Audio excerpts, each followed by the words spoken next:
Tốc độ nó khác. Đấy. Tốc độ đấu nó khác.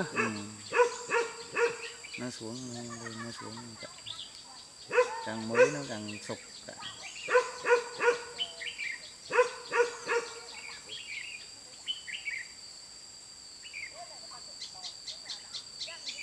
Đúng cả nhảy mà không.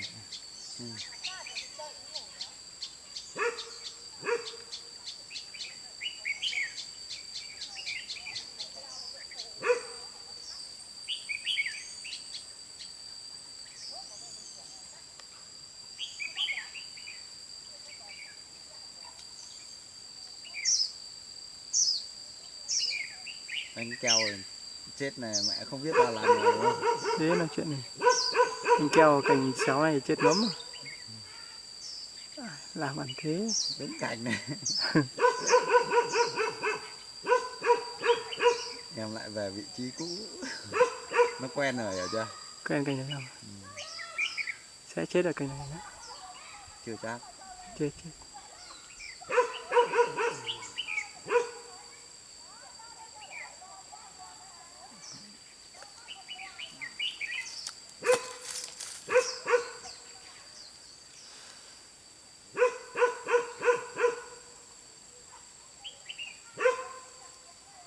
Ngó ghê.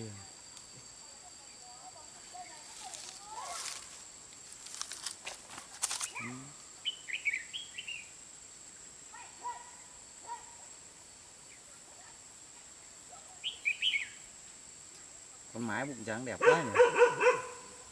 Hiền nhỉ? Bình thường. Không bụng đẹp vậy, bụng trắng toát nhỉ. Nhảy đi. Hơn tiếng đồng hồ. Trên vẫn có con. Nghe thấy chưa?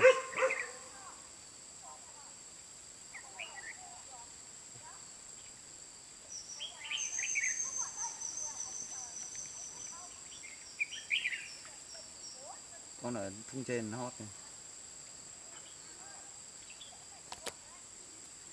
Mái xuống tận nơi này, xuống. Tê hết tay à?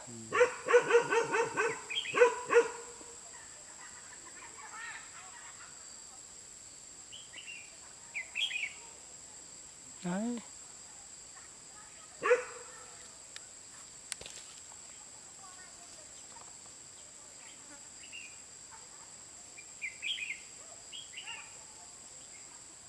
Trên có thung có đôi cua. Rồi.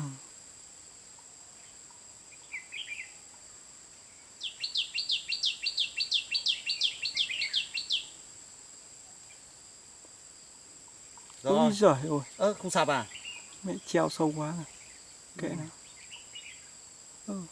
Sập rồi. Rồi. Đấy.